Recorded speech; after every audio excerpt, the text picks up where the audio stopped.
Hello, friends, and welcome back to another exciting episode of Get Wrecked here on Play Along Podcast, the show where we grab a guest from the internet and swap video game recommendations. I'm your host for this episode, Jared, and I'm super excited to announce our guests for the episode. Today, I am joined by Gianni, content creator, Twitch streamer extraordinaire, and part of the Content Mill podcast. Gianni and I are going to sit down to swap some video game recommendations. He recommended me to play Indika, and I recommended him Super Mario Odyssey. So, very different vibes, very different energy. But I'm excited to get into it nonetheless. Without further ado, everybody give a warm welcome to Gianni. Gianni, man, welcome to Play Along Podcast. Thanks for coming on the show. How you doing? Dude, Jared, a long time coming. Thank you so much for having me. I'm super stoked to be here, man. I'm so excited. For the people behind the scenes, I feel like I've met a lot of people in the content creation realm, and they're all over the place, right? All over the world. And I love meeting people all over the world. When I realized Gianni's like in my backyard, I was like, yo, we got to make content together, man. What are we doing? The 805 boys, we got to make some content. Dude. The realization that we're basically neighbors was kind of a mind. Yeah. When it's funny too, I was like, I had followed like Mr. the Human, and I had like followed like the content and everything, and I found the Content Mill, and I started following everybody, and I followed you, and I saw you posting, and I think you were at a card show, and I was like, oh yeah, I love cards, and you're like, I had said a name that I was like immediately recognizable. I was like, yo, do you live here? Are you at my house right now, bro? What's going on? Because no one comes out here unless like like they have to. So it's like you either live here or you have to come out here. Yeah. Well, even like when I talk to people, even that live in California, when I bring up Oxnard, people are like, I have no idea what the hell that is. Like, what is that place? What is it? So when I grew up in the valley, and I didn't know what Oxnard was. Oh, so. Exactly. So yeah, so funny. So I was like, yeah, we gotta, it was meant to be. We had to connect and come together. And yeah, I'm excited to talk about these games. Super Mario Odyssey was a big one for me, and I'm excited that I could get you to, put it up the backlog a little bit and finally check it out. Also a long time coming. I've been scolded by multiple parties up until finally completing it. So I'm excited to talk about it. Yeah. You were on it though. I remember like messaging you and you're like, yeah, I beat it. And I was like, I haven't even started Indika yet. Damn. I take an assignment very seriously, Jared. Yeah. That's one thing about me is I will take I have my homework and I'm going to do it. And I'm going to do it 100%.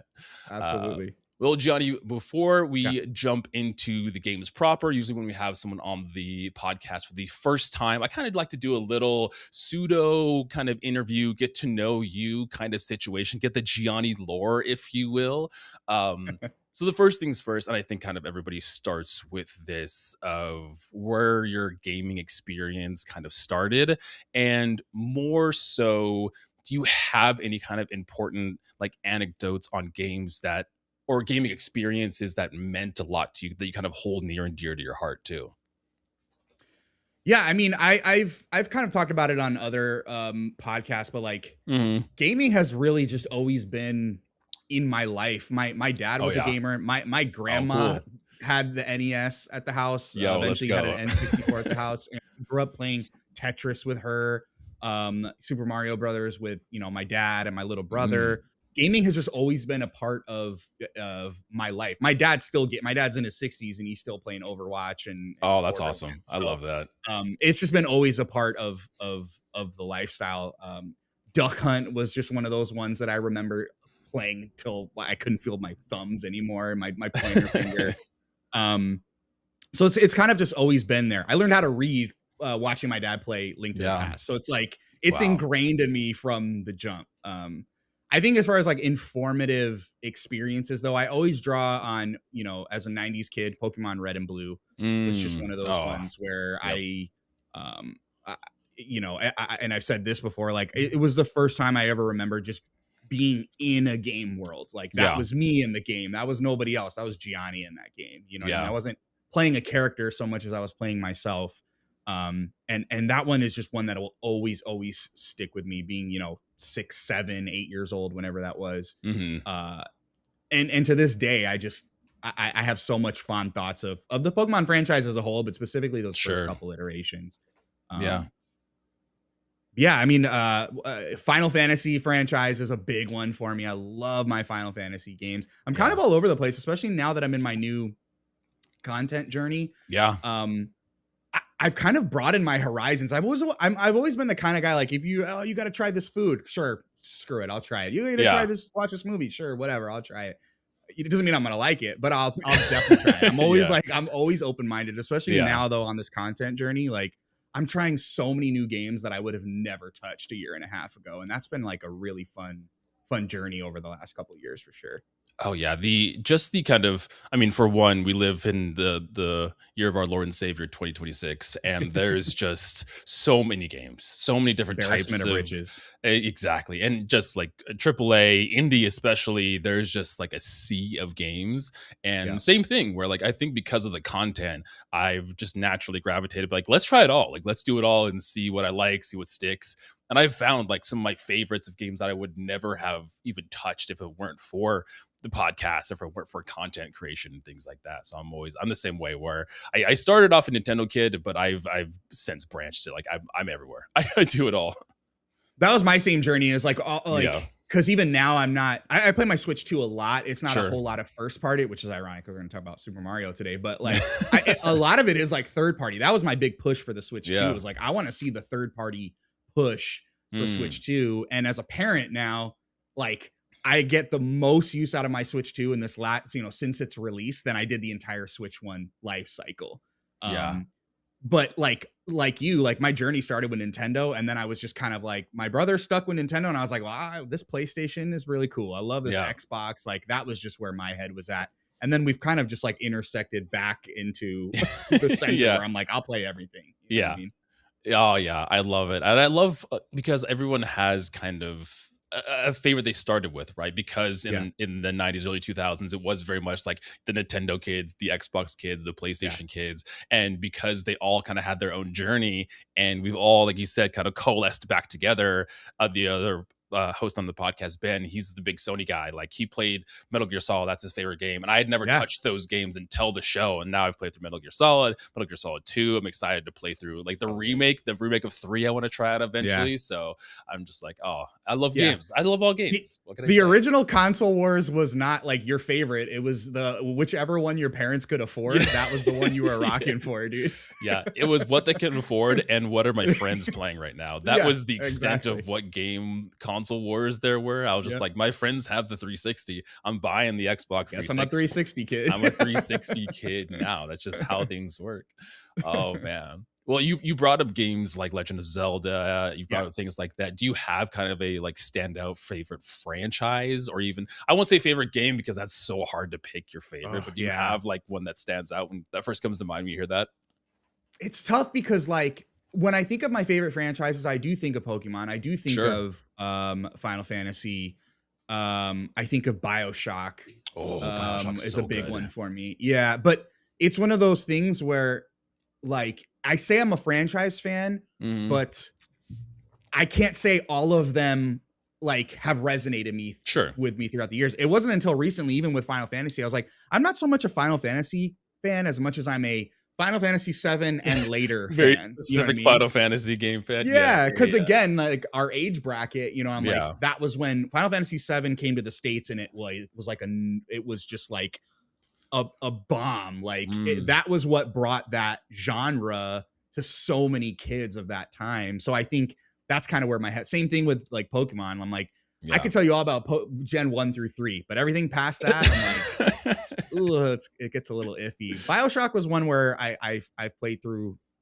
I mean, granted, there's not a whole lot, so all 3 titles, and then recently, kind of in my Twitch streaming era, it's a lot of action RPGs from Soft. Really, anything from Software. Anything from Software or Square Enix produced, I think I've got my hands in some capacity lately anyway. Yeah, I know. I've loved seeing that progression of you kind of starting your From Soft Souls journey and kind of like falling in love with the franchise. Yeah. I'm someone that never touched those games, and then I played through Dark Souls 1 and I like fell in love with Dark Souls 1. A switch flips, Oh yeah, and I still haven't gone back and play. I mean, I did Bloodborne and I've done like Lies of P. I've done like the adjacent games, but I haven't gone through Dark Souls 2 and 3, but just like something switches in that game, even though it's like Yeah. incredibly hard and frustrating. But there's something about like the melancholy of Dark Souls that just like, oh, it's just like this peaceful It's great, man. feeling. Yeah, It's kind of crazy. it's so funny you say that. It's like, as stressful as those games are, they're Yeah. weirdly like therapeutic and like relaxing. Especially the first because one. yeah, because you find these long lulls of just kind of like vibing with your environments, and then even when you're in combat, like you're just finding this rhythm. It feels like Yeah. a rhythm game, dude. For You're sure. just kind of like going through the motions. Ah, there's such games, and I've said that on stream before, where it's like people are watching me fall in love. It's fun because people are watching me Yeah. fall in love with those games in real time, and it's true. And it's like, that experience is one of those, man, video games are so cool kind of moments, you know. Yeah. You're just watching it all happen. It's so good. Well, that's a perfect transition into like kind of talking about the content creation side of things, Yeah. right? You've done social media, you have Twitch, you have the podcast. Kind of what was the vessel of like getting you into wanting to do video game content creation? Oh man, that's such a well. It started when I was a child. No, It started well, when I was born. Yeah. you know, I'm about to be 36. I'm 35. I'm about to be 36, and you know, I got to a point with, you know, I'm not gonna dox my previous employer, but you know, I loved I worked for my previous employer for it was just over a decade. Yeah. And I worked myself up through the kind of corporate ladder. And I got to a point where I was like, I think that I have dreams and aspirations that have far outlived what I'm doing. Sure. Yeah. And then you kind of start having your little midlife crisis where you're just kind of like, man, do you remember all those things I wanted to do when I was in high school and college? Why am I here? Yeah, like what the heck am I doing here? You know what I mean? And it wasn't until like my boss, who was, you know, one of my biggest mentors, you know, I remember having a sit down with him and I was like, this ain't for me, dude. And he was like, honestly, like, you are so much bigger than this place. And I'm going to be rooting for you 100%. And that was like the real like final kick in the ass where I was like, I'm going to chase the thing that I've always wanted to do. And that was getting into the video game industry. Yeah. And to me, it was like, it wasn't even like a clear cut, like, I'm going to make these kind of videos and I'm going to do this kind of thing. It kind of started as like, let me just throw a bunch of crap at a wall and figure out what's what so like exactly. Yeah. So like I started with reviews. I started with like top 5 lists, and you know, that was kind of where I cut my teeth in meeting people. And then it wasn't until about 6-7 months later, I was like, you know what I really have always wanted to do was podcast. And I kind of just bat signal our friends over at Drop In Drop Out. I went in their community feed and I was like, does anyone want to make a podcast? Because I don't know how to do it and I really want to. And you know, the people that reached out were my co-hosts, Eric, Mr. The Human, Phil, and Nate Heroic Headgear. And we've been cruising ever since. We have a beautiful operation going on. And it luckily we all clicked the way that we did, because it could have been a disaster. But the chemistry that we just kind of immediately had out the gate was like, it was like God sent, man. So, you know, here we are, we're going on 10 months, you know, almost a full year later. Still weekly episodes. We've really only, I think we've missed like 2 maybe. And we're just, we keep cruising. And the best part is, you know, it's for you when you are still in love with it. You know, zero degradation in how I feel about my day-to-day operation, whether that's like creating my own content on Twitch or, you know, doing the podcast. I'm just so in love with it. You know what I mean? And that like synergy with, like you said, the dynamic with other people you are hosting with, like, is palpable. Like listening to your guys' podcast, I feel that too. And you're right. Like, you sit down with someone that, even if you've like talked through Discord, you don't know how it's going to like feel when you sit down in front of a mic together and like flow. Like with me, Kai and Ben had never even spoken to each other until our first episode. Like that was the first time they had talked, and it just kind of worked. And it's always like, it's a great feeling when that's just like, oh yeah, we recorded it was like 2 hours later and now we're done. Now let's do it again next week kind of thing. It's so good. That was kind of our first, I remember we we had I schedule. It's funny because they always make fun of me. They're like, oh, they call me the circle back king because like I as the kind of like unofficial official, I guess, leader of the content mill. Sure. Like I'm always like, I got to put a meeting for you guys on the calendar. They're like, oh, here goes the circle back king. You know what I mean? So we had like an initial onboarding call where I kind of just like walked through like what we were looking for and what we wanted to build and all that stuff. And same thing. It was like 2 hours went by, and I was like, we should have just recorded that because that would have been a great pilot episode. Yeah. Oh, that's so funny. I feel that because I'm the kind of the same way with our podcast. I pretty much manage everything. Yeah. And I'm like, Kai, did you check the time tree of when we're recording this weekend? When is your schedule available? I need to make sure I put that in the schedule so I can put it in the recording. Message you on Teams, like, oh, I'm sorry, boss. Message you on Teams. Yeah, well, it's hard too because Ben is in the UK, so like time zones is like, well, in general I feel like the battle of time zone I think is the ultimate final boss for content creation and organizing and everything like that too. But that's awesome. That's so cool. You had brought up earlier that you had kids, and I wanted to kind of pick your brain. This is for me personally because I'm going to be a dad soon, and I'm very excited for that. Like gaming as a parent and how that feels to kind of experience. You've shown so much that video games are something that is super important to you and you love them, and like that feeling of being able to kind of share that with someone else or a child even. Like how does that feel? It's interesting because like kids now, at least mine, and like, I mean, it's no secret. The way kids game now is very different. You know, I have a 7-year-old, a 9-year-old, now a 17-year-old. Like, it's very much a different world in games for kids. I think coming at it from like my standpoint of like how I approach their approach to gaming is, I've always kind of looked at it as like an imagination building tool, a creativity tool, for sure. A problem solving tool. I mean, let's talk about, you know, the physical stuff, the hand-eye coordination. Oh, you know, absolutely. Like, so it was always an interesting conversation with my partner of just because she does not come from that space, and I'm kind of coming, you know, you're full on, head first into that space. So there was kind of a tricky balance there in the beginning of like what we're okay with versus what we're not. Obviously now, the big things are these big shared social spaces. Sure. So it's a lot of Minecraft. It's a lot of Roblox. It's a lot of Fortnite. And I think that's something like our parents didn't really have to navigate. Or they didn't know how, they definitely didn't know how to navigate it because it just was, you know, granted, my situation was a little different because my dad was like halfway in that space. He was already there anyways. Yeah. I mean, he's over on, you know, playing Quake Arena with his friends and stuff awesome. Like that. So, I think that has been like the hardest part of just learning like when to kind of like, you know, release a little bit and when to kind of like step in as a parent and be like, sure, hey, like you know, this is not a space that you're allowed to be in or whatever. I think one of the things that I think that we do as parents, though, as we go, oh man, and I can't wait. I'm gonna show them all about Legend of Zelda. Oh, and I can't wait for Pokemon is gonna be their favorite. And then they get to the age where they're like, nah. They're like, I'm good. That's not, no, I'm fine. It's kind of like if you're like a sports parent and your kid loves games, or like you're a gaming parent and your kid is like a sports kid. Like they might even just be into games the same way you are, but they're not even going to be the same thing. You know what I mean? That was also hard for me in the beginning where I'm like, no, I'm trying to show you Squirtle and Bulbasaur and Charmander. And they're like, understand how much this means to me. Yeah. They're like, Dad, chicken jockey. I'm like, I don't know what any of that stuff is, dude.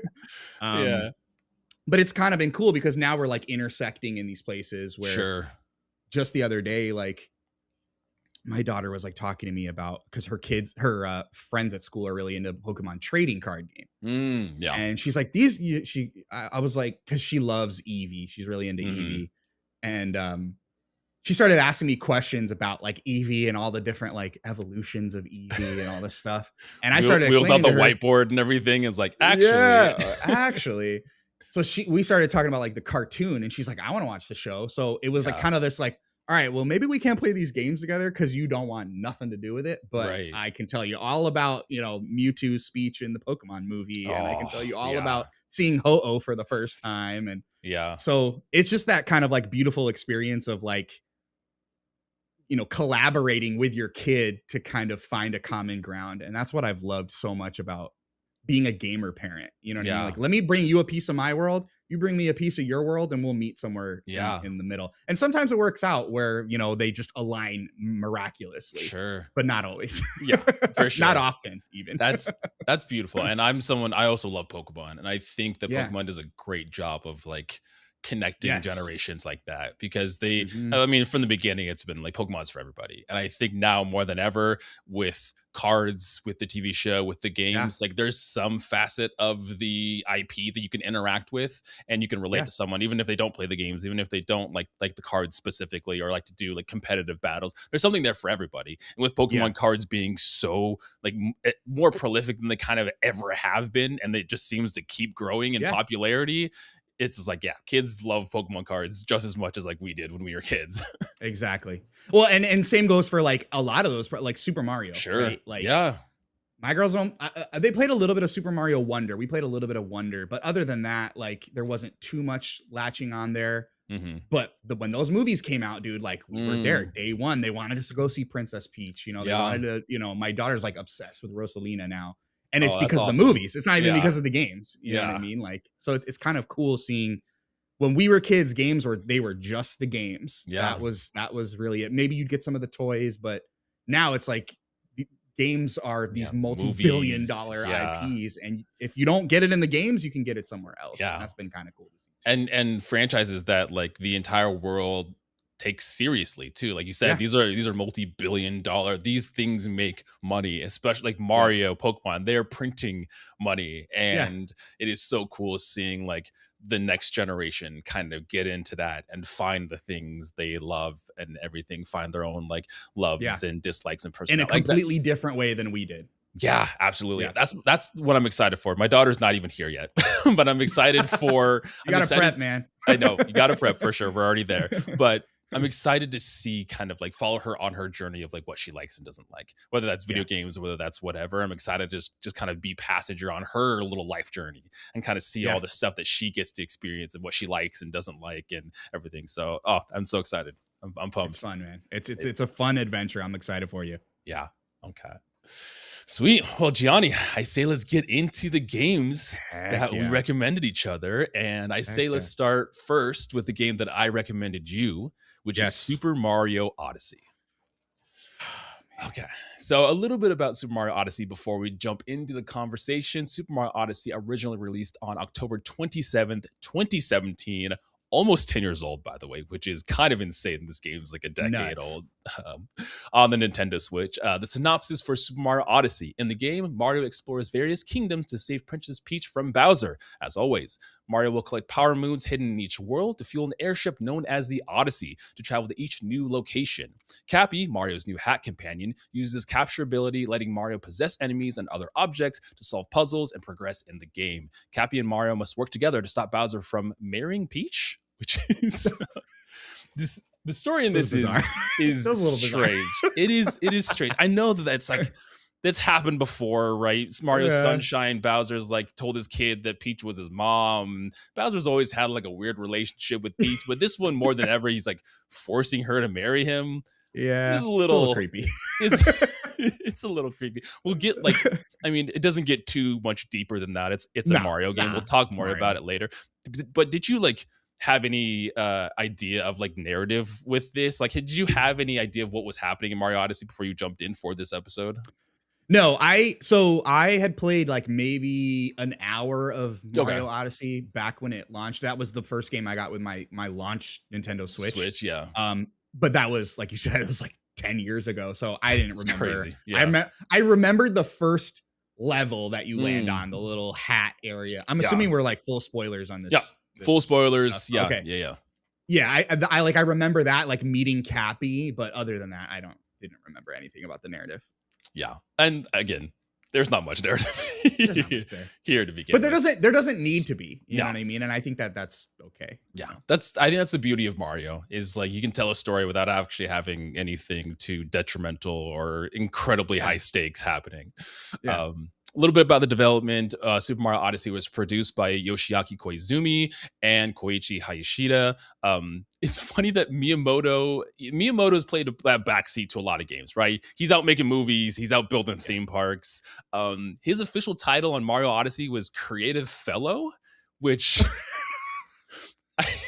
when I was doing my research, I was like, oh, right. Pretty much he, like, people asked him questions and he gave his opinion. That was his contribution to Mario Odyssey. I just love that Creative Fellow was his official title on the credits of Mario Odyssey, which is hilarious. I just picture him like a teacher, like walking through a class while kids are like taking a test, and he's just like, Yep. No, don't do that. Don't do that's the wrong answer. That's shaking your head, and you're like, what did I do wrong? What did I do wrong? God, yeah. Miyamoto's presence just floating throughout the office. Everyone just like nervous as they're developing his baby, his child that he created. It's an absolute gangster, dude. Yeah. The game first came out of motion controls, right? Motion controls were something they wanted to continue on through the next generation with the Nintendo Switch, whether we like them or not. They're here. They probably will continue to be here forever. I don't know if they're going to still do it. But using the Joy-Con controllers. And Koizumi, the first kind of thing he was doing with the controllers was throwing objects, and that's kind of where the idea of Mario and his hat and capture mechanic came from. They had this idea of Mario throwing an object that ultimately led to Mario throwing his hat and capturing enemies and being able to utilize their abilities, which I think is Mario games always have kind of like their little gimmick to them. I think this one, utilizing Mario's hat, like an iconic part of Mario, is an interesting one. And again, the Mario enemies we've all are familiar with, but taking this a step further and being able to, get literally in the shoes of the enemies, I think is cool and terrifying. Like, what happens to them after their souls leave? Like, how does that work? I don't know the logistics of Mario's hat capturing. Science. Yeah. This was first revealed at the Nintendo Switch Tease in January of 2015 or so. Do you remember this? Do you remember the initial reveal? It wasn't even a reveal because again, it was just part of the Switch's first reveal. Yeah, I don't remember the reveal specifically. I just knew I was like, as a lifelong gamer, I'm like, whatever new consoles, even as a not at the time, like not big on Nintendo properties. Sure. I was like, I know I'm going to get I always buy all the consoles because I want all the exclusives. Yep. Like that's a whole different conversation these days. But exactly. So I don't remember the reveal specifically, but I knew I was going to get a Switch, and I knew I was going to get whatever launch title came with it. And it was going to be Odyssey. Yeah. I just remember it was like that they're up on the rooftops playing Switch. They showed the guy playing Skyrim on the plane. And I was like, I'm here for this thing. Let's do it. Let's do it. Yeah. Unsurprisingly, Mario Odyssey has phenomenal reviews, 97 on Metacritic, 98% on OpenCritic. Some things I didn't realize is this game sold 2 million copies just in the first 3 days of this game coming out.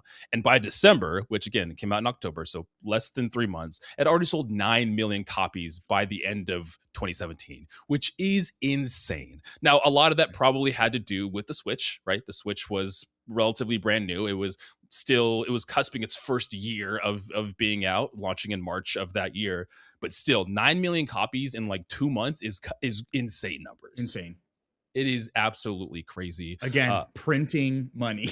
Printing money. which is I mean, a whole other can of worms and conversation, which is wild that we haven't had a new full standalone Mario since this game, since Odyssey. We had the 3D World Bowser's Fury thing, and there's been some of the 2D ones. We have not had a dedicated 3D Mario since 2017, almost a decade. So it's kind of crazy that we haven't had that yet. Yeah, I don't like Nintendo makes crazy decisions, and that is one of those. You can never follow their thought process of what they're doing. Yeah, but I can't even fault them because like everything they do, like I mean, most of what they do is successful. So it works, what man. Look, if you don't want to release a Mario game, like fine, whatever. If that's on you. I don't understand because again, when the movie started coming out, I'm like, surely now is the time. There's gonna be a new Mario game. You know what I mean? And then there was like the whole hype with Donkey Kong Bonanza. Yeah. no sign. Mario Kart World came out. Well, surely this new design of Mario is going to usher in the new era. Nothing. It's Yeah. cricket. So I don't know what the hell they're doing over there at Nintendo, but I mean, clearly there's a reason they have not released a new Mario game. But Yeah. after Odyssey, spoilers, I can't wait for another Oh, Mario I 3D know. platformer. I'm so excited. I haven't played Bonanza yet, and I know Bonanza is the main Mario team. Like that's what they were working Yeah. on, and everyone says this is essentially the next Mario game. It just Yeah. obviously doesn't have Mario in it, so I'm excited to Yeah. play that eventually. But man, I'm waiting for that next Mario thing to come up. I'm ready to play as Yeah. my boy, my plumber, my 100%. guy. Yeah. 100%. Um, so I'm actually curious before we start this, what is your history kind of with the 3D Marios? Have you kind of played them up till this point? I know you obviously didn't play Odyssey, but you like 64, Sunshine. Did you go through all those? Yeah, so Nintendo 64 was actually probably the first Nintendo system like we did not own. Oh, interesting. Yeah, so that was the kind of, again, you kind of go with whatever your parents can afford, and my dad was all in on the Hmm. PlayStation when he heard about the PlayStation. So That makes sense. um yeah, so we had the PlayStation, we never had the N64. However, every single one of my friends, Was had a playing Mario Nintendo 64. 64. So Yeah. I think I've probably played all of Super Mario 64 in spurts. Yeah. You know what I mean? Yeah. Yeah. Yeah. In different sections out of order over the years in its entirety. Sure. But never owned it. We did come back around when the GameCube came out, and again, that was my brother was just all in on Nintendo properties at that point. Yeah. So we did get a GameCube. We had Super Mario Sunshine. Had a pretty fun time with Super Mario Sunshine. I never beat it. I just kind of played a handful of hours. Yeah. And then by the time the Wii came out, I was pretty much like fully on to other properties. So I Yeah. actually never played Galaxy 1 or Galaxy 2. Ooh. Okay. Yeah. Although that might change. I don't know. Oh, interesting. Uh, Interesting. Great games. Those are great games. yeah. What they Yeah. do with platforming in like a 3D space, adding gravity is insane. It is cool. Yeah. Some of the platforming stuff that they do. Well, yeah, I asked that because the first thing I want to jump on with Super Mario Odyssey is playing as Mario, right? Yeah. Kind of throughout the years in 64 and Sunshine and Galaxy, Mario has kind of been the forefront of movement and platforming in the game that he shows up in, whether it's early 3D platforming in Super Mario 64 to movement with like flood in Sunshine to, again, the gravity that I brought up in Galaxy. So how did you feel playing Mario Odyssey, right? The platforming, all of that. How did it feel to Yeah. play this game? So I'm not gonna lie. At first, it was a little jarring for me, and I'll tell you Sure. why. First of all, Mhm. I hate motion controls. So That's fair. that was already like off the bat, Yeah. like we're not off to a good start with that. Yeah. I cannot stand motion controls. And I realized like at pretty much after the first couple biomes, I'm like, I don't really need to use the Yeah. little like whirlwind move many times. So it didn't become a problem. I think also the muscle memory of me, again, playing Super Mario 64 in spurts, or at least Sure. maybe not even Mario 64. I don't even remember if it was a mechanic in Mario 64, but just Mario games in general. Yeah. The no sprint kind Mm. of also threw me for a loop. I'm Yeah. like, oh, Mario sprints. You hold down a button and And he Mario runs. sprints. Yeah. And then he could do like a higher jump and do it. And that it didn't work like that. Yeah. Except for in like the 2D portions Sure. of Odyssey. But once I got over those two things, I mean, this game is so buttery, dude. Oh, so good.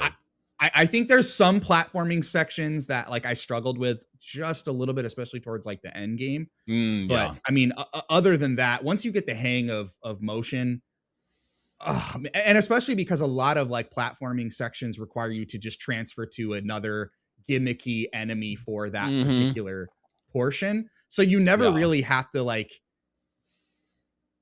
perfect any particular person Oh, yeah. or a creature's movement, if that makes sense. Yeah.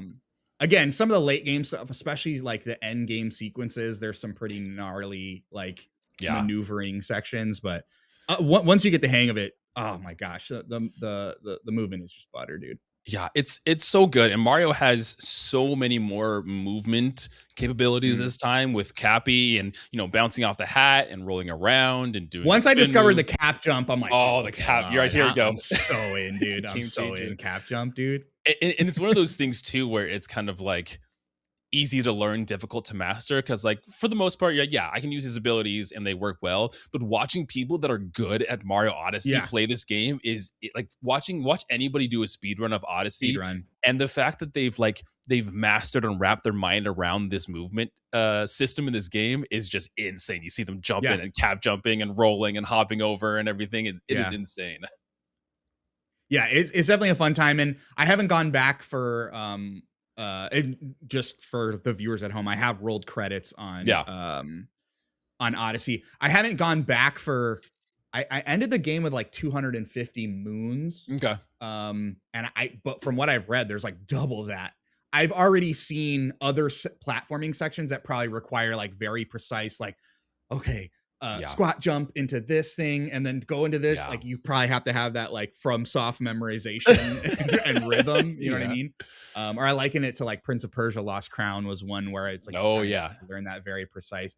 I haven't gone back to do those ones, but I would love to watch a speed run and see how some of these like Oh, sickos get down on dude, Odyssey. yeah, pull up a speed run when you're sitting and Yeah, doing and you're working on content or something like that, because yeah, it is a treat just to watch people do this. yeah. And yeah, I think that's about the amount that you need to roll credits, but there's 999 moons What? that you could find in this game. Oh So my god! there, Here I'm thinking like 500 is probably the. Holy yeah, there crap! there's a lot of moons you can find in this game, which is a good place to talk about. Getting stars and getting all this stuff is kind of the thing in Mario, right? You beat the Yeah, level, you get the star. They changed this up in Odyssey with power moons. Power moons kind of take yeah. the place of the star, and instead of getting one in for just beating a level or being a boss, you get one for doing everything. Yeah, Anything. you kick a Like, rock, you here's a moon. find Oh, exactly. There's moons everywhere, and yeah, for me, I don't know if you felt this, but it kind of like it scratched this instant gratification where you're yeah, always finding something. You're always rewarded for exploring. And even though some of the levels aren't very big, they have a lot of depth and things that yeah. you can find, whether it's like secret little alcoves or like little Mhm. edges that have like the power moons. But you are constantly finding power moons throughout this game.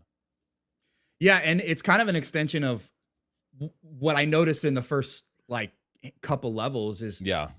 the way your cap like learning how your cap interacts with different things in the world Yeah. then just starts becoming like, what can I manipulate with my Just like hat to throwing your get me hat at another everything to try to yeah, get I'm it. just like, oh, you get a hat, you get a hat, you get a hat. Yeah. And like the amount of power moons that you get just by doing that, like, oh, I ripped a signpost off, here's a power moon, and you're like, all right, cool, hell yeah. It is kind of that serotonin rush of just getting. There was one level I had where it was like you need 10 to proceed, Yeah. and I had like 30 in the bank because I was just like going there. I'm like searching for all these moons. It's super satisfying. It's a fun gameplay loop for sure. Yeah. I'm also one of those people that will like I'll look for the right way to go, the right direction, and then do everything first before I proceed. So Yeah, I don't even remember same. my initial Odyssey time before I beat it because I took so much time in just like looking for power moves. But I was like, okay, Yeah, this is how many I need, but that's okay. There's still more that I have yeah. to There's more find. though. There's Yeah. more. Even now, because I went back and played, I made maybe like 5 or so hours for this episode to kind of refresh because I mean, I played a lot of it, but I really haven't played the beginning of this game since launch. I haven't jumped back into Oh wow. Odyssey since when I played it originally when it launched in October of 2017. So like going Yeah. through the initial levels and everything, Heck yeah. I spent so much time. I found as many moons as I possibly could in each level before I moved on to the next one. Yeah. And that's just like that's my game brain now is just like let me do Yeah. everything now before I move on to the next thing. Yeah. Yeah, I do a good job. I'm very similar in that regard, but I don't Sure. like. I always say like I'm not 100%er. I'm like a 85%er. Like let me Yes. get like just Yes. under the hood there to where I'm like I will do as thorough of a job as I can before I go. Okay, I'm done now. I know I'm limited on time, so let me I'm good. Let me get on Yeah. to the I next thing. I've always wanted to be the platinum trophy chaser, and I'm just not. I think I have No, I platinumed Astra's Playroom, and that's the only game that I plat for. good job, Jay. I Proud of you, man. yeah, Yeah. thank you. Like easiest game to platinum. Yeah. But I feel the same way where I'm just like I'll get certain games will get me into that Oh yeah. mode, but I'll never see it through. I'll never Yeah. like I'm never gonna collect every moon in Super Mario Odyssey. That's never gonna happen. Yeah. I'll do a So lot you of them, just but you'll continually tell yourself like, yeah, I'm just working on that 100%. It's like it's been a decade. yeah, it's been 10 years, Jared. You have not finished Mario Odyssey 100%. We're working on that platinum. Seeing people do again, this is everyone's PSA to go watch speedruns of Mario Odyssey, but people that do like the 100% runs, insane. Like again, it's Yeah. crazy. And I feel like that more than ever. We talked about how like, FromSoft games, you get into like the rhythm, the dance of some of those boss battles. I feel like with Yeah. this game, you really have to like learn everything. You have to learn for one where everything is, and then learn the best route to progress to get like as little time as possible. But it's crazy. It's insane. Yeah, the amount of times I would just see something and go, I'm not equipped to handle that right now. Let me remember it. And then I'm like, I think I rolled credits like 14 hours. And I was like, there was so many things that I had to remember. And now I forget all of them. So I feel like I got to just like go back one by one and just fine tooth comb, like look through every single level. Cause there's so many cool things. I found one literally this morning. Yeah. Where I was like, I didn't even know this moon was over here. Again, going back to the moons, Yeah. Something about those early like Breath of the Wild 2 and Odyssey where they were just kind of like they're just packed with content. Like I So still much think stuff. jumping back to Breath of the Wild, like there's new things that people are finding again, even a decade later, which is just which is crazy, which is just insane that had this amount of content within the game. And I think Mario Odyssey is similar, where there's jumping back in, I still found new secrets that I had not seen when I had first played in my initial run through. It's funny you say that because I always told myself if I became like a game developer, I'd be one of those devs who would be like, even a decade later, they still have, there's one secret left in the game, but I would just like completely be lying about it. No, I love like, that. There's just one secret, no one's, community. just gaslight everyone. Everyone's dying to find it. That's so funny. Oh my gosh, that's hilarious. It reminds me of I love anime and I've been watching One Piece. I've been on the One Piece journey. That's my thing. But recently, Oda, the creator of One Piece, had like written down what the One Piece was and put it in like an IRL chest and threw it in the ocean. And I was like, yo, it's gonna be nothing. It's gonna be it's gonna be like it's gonna be the friends we made along the way at the end of this. It's gonna not be it's a blank piece of paper or something. Well, that's a nice little bit of foreshadowing for your game, I'm sure. Oh yeah. Well, Jesus, yes. God. The other thing that really stood out to me with Mario Odyssey is Mario worlds have always been ones that are super fleshed out, really interesting, have a lot of charm and personality to them. And this one takes place in kind of a multitude of different worlds, which is usually like Mario 64 does that, where there's different levels and biomes or so that you can go through. But this one has you kind of traveling the quote unquote mythical world. It looks like Earth, but it's the world of Mario Odyssey. Did you have any like standout favorites or any kingdoms that stood out to you that you particularly liked exploring or, visually appealing better than the others? Yeah, I mean, I love the Metro Kingdom. Oh, yeah. So that was definitely one. I think one of the cool things this game does, too, that I don't, and correct me if I'm wrong, but there's like a halfway point for every level where it just like turns into something else in some way. Yeah. And that was really interesting to me because there was, for instance, the Lake Kingdom was one where once it kind of, they like lowered the water levels on certain things. I was like, oh, this is like a whole different thing that we're dealing with. So the Metro Kingdom was one. It goes from like this rainy, thundery, scary city, and then it turns into this bright, beautiful, booming town. Yep. That was definitely one. And that was another one that felt like every single corner of that map had something secret in it, which is also the first place I discovered a multiplayer component, which is neat. Oh, I forgot there was like, multiplayer in this game. Yeah, I was like, oh, there's leaderboards in Mario Odyssey? That's right. I forgot about that. Yeah. The Lake Kingdom was really cool. The Luncheon Kingdom was really fun. Oh, yeah. Luncheon is good. I think that was, I think one of my favorite baddies to take control of was the like lava jumper. The little lava jumper. Yeah. And then One of the things that really caught me off guard, which I was not expecting, was Bowser's Kingdom was not like the standard Bowser's Kingdom Yeah. that I've come to expect. It kind of had this like samurai Yeah, like Japanese Japanese vibe to it. motifs and everything. Yeah, it was crazy. Yeah. And I was like, oh, this is, and I just went to Japan earlier this year. So I was like, this is so Oh, cool to you're like, like "Oh, see wow." this Bowser's Kingdom. Yeah. So I definitely wasn't expecting Bowser's Kingdom to be like that. That was a really neat twist that I was definitely, I had no idea it was coming. Yeah, Um, it's so strange because all of these feel like they're very individual, right? They have their own personalities. They're very separated from one another. But even the ones that are very extreme still feel like they fit this like Mario Odyssey world.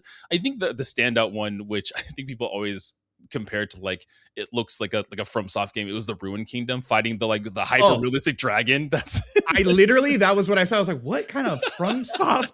I'm like, where am I right now? Like, this is like an actual scary dungeon with like a yeah. real dragon. Bro, to say my jaw was on the floor when I Yeah. first played this was I was not expecting like hyper realistic dragon to be a boss fight in my Super Mario Yeah. game, but I was here It was for a it. It fun was fight great. too. It was a very Yeah, fun fight it too. was Yeah. it was a fun fight. But no, I think Bowser's Kingdom is probably my favorite because of those reasons, right? I love all the Japanese samurai motifs that are in there. Because it's the end kingdom, it's the one that's the most complex. In Yeah. again, like it's platforming A in lot of moving parts. a lot Yeah. of moving parts that are going on there. And at this point, you kind of have like your full slew of like you've kind of quote unquote mastered the movement ability. So it's like Yeah. I love the little birds that like that stick their like beak They're in the one of my wall. favorites. Oh The yeah, little they're one of my pokey favorites. ones. Yeah. Yeah, Cause I think it was like the level before that you had the forks. yeah, And there, it's kind of just an extension of the forks, except now you're like actually feasible in combat with yeah. the birds. So it was kind of nice to go like, okay, I'm getting that, but now I'm more versatile. You know what I mean? Yeah, no, I I think most of them, maybe barring a few, but I'd say like most of the capture abilities I was a big fan of. I think in Yeah, general the whole using enemies as again, it so creates like neat. a different relationship with like you as the player versus enemy, right? Yeah, you're thinking about that in a different light. You're like, how can I use this to help me platform or help me Yeah, solve puzzles and things like that? yeah, yeah, Yeah. absolutely. The I think one of the other standout ones for those from like a puzzle standpoint was the wigglers, Mm, which I didn't know the name of them until this morning. The yeah. guys that like get longer and then they become short or Yep. whatever. There was like a couple cool like platforming scenarios where you kind of have to be precise with like how you're stretching the characters out. Oh yeah. What Um, was I'm forgetting the name of it, but the big like Stonehenge guy with the cool sunglasses that the like glasses. revealed like Yeah. hidden platforms. I love that guy. That guy's great. Well, and it's cute because they run from you too. Like they're Yes. scared of you. I'm telling you, see exactly what Yeah. happens to their bodies after Mario Yeah. leaves them. Mario does not ask consent to capture all of these enemies. No And means no. no means no. You can see them running for their lives. They know of Mario. Terrified. Um, but there's It a was lot. cool too, though, to see like just how some things would just be like the same thing, but like with Right. Mario's mustache. Mario's mustache. I just like the little things like that A add tree, there's a so tree. Yeah. much to like the personality of this. Giving him like a little hat with a mustache. All the enemies have different versions of like a little mustache Yeah. is so good. And Yeah. I'm someone that loves I love customization in my games, right? Same. I will 100% a game if it means I can unlock like cool outfits for Mario or for my Yeah. characters. And there is so many Oh, outfits and costumes in this. There's yeah. so many and they're all so good. They're so fun. I immediately prioritize because I'm the same way. Like I love a Yeah, creative character. I love for sure. going back to Pokemon. Like I like feeling like I'm Yep. that character. Now, granted, I'm not Mario, but like the first thing I want to do is like if I can get rid of the red overalls and hat and exchange it for something cool and unique to me, like that's the Yeah. first thing that I'm gonna do. Did you have one that you used or that you liked more or did you use a Yeah. lot throughout this? I loved the aviator fit. I Oh yeah. loved the aviator fit. Yeah. I also liked I would like mix and match too. Yeah. Yeah. Yeah. So because I also I mean going back to overalls and a cap, what I did like was the classic suit, which is like kind of like the faded jumpsuit with the Mhm. backwards like Famicom cap. Yep. But what I like doing was putting on like the scientist coat with the backwards cap, and I'm like, I'm like a cool scientist. I'm a cool scientist. Yeah, and So I would do that too. being able to mix and match was so fun. And Yeah. again, the whole idea is kind of like this in terms of collecting this game, I guess, is a collectathon, is the instant Oh yeah. gratification of it. Not only are you collecting moons, but each world has its own currency that is themed to the world, Yeah. and you can use that currency to buy different outfits, whether they are themed to the world, whether they're nods and callbacks to other Mario. Something like When I got the Mario 64 outfit, I ran around as Mario 60, like old, very like cool. chunky pixel Mario was so fun. I loved that. Yeah. Yeah. Yeah, the Mario the end level when you finally beat the game and then Yeah. get to the Mushroom Kingdom. There's Mm. so many outfits in the store there that I was like, so I'm assuming that some of those have maybe been patched in like Yeah. over the years. But I was like, I literally walked in that store. I was like, oh my God, there's like 30 outfits. Yeah, like right Wario, there's Waluigi's Wario. outfit you can do. I got Luigi and I got the 64 one like out the gate. So now I'm they're gonna work so on the good. other ones. They're so good. And again, that will get me to play more of your game. If you're gonna give me like collectible costumes, especially ones like that, that's gonna get me to come back to your game. But seeing is I loved seeing the Mushroom Kingdom for the first time, because this is one of the few, I guess you don't really get it in Sunshine either, but I mean, the Mushroom Kingdom is Mario. Like, that's the epitome of Mario, and being able to see it in this like beautiful 3D graphics on the Nintendo Switch was so cool. I loved it. I think my only thing with the Mushroom Kingdom was I came across it in a painting first. Where it like drops you off on like a far off, you can platform. Like see it far off, and I was like mind blown. And there's like a little letter. It was like from Yoshi. It was like, oh, went to the castle, be right back.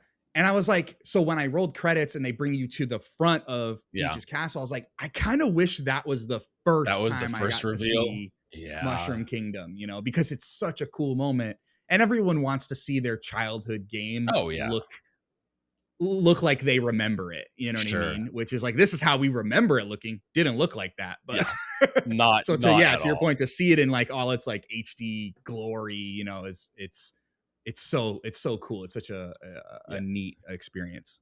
I also remember finding that painting. How much time did you spend trying to get over there from that little ledge of just like rolling and jumping and trying at least to get 20 30 minutes? I'm like, there's gotta be a way. Why would they bring me here? I just doing the platforming wrong. Maybe I just need to do an extra jump. I need an extra roll, a cap jump or something. Handstand flip to this thing to like. I spent way too long being like, I know this is possible. I can get there if I just try hard enough, and then I just gave up because I was like, I'm not going to get over there. Again, I think it is more of just like a tease of being like, oh, look at, and those paintings are throughout. Like, you can access different parts of each of the worlds through paintings that are scattered throughout the other worlds too, which is cool. That is a cool nod back to Mario 64 too. Absolutely. Again, the Mario love you can feel in this in general between like enemies and the paintings in general and all of the costumes. It just like, this is very much a love letter to Mario. 100%. Which I love.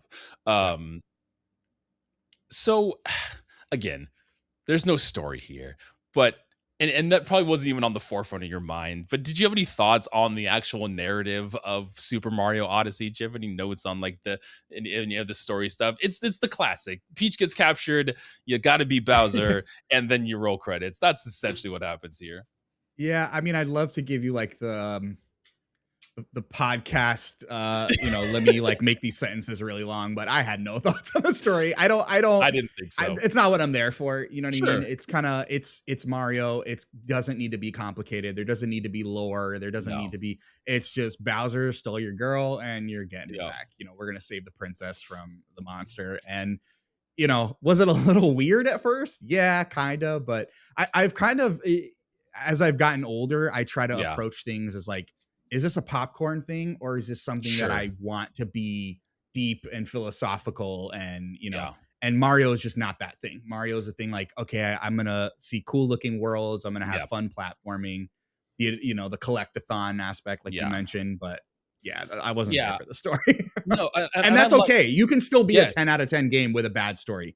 I didn't used to feel that way. I used to be like, the story's got to be on point.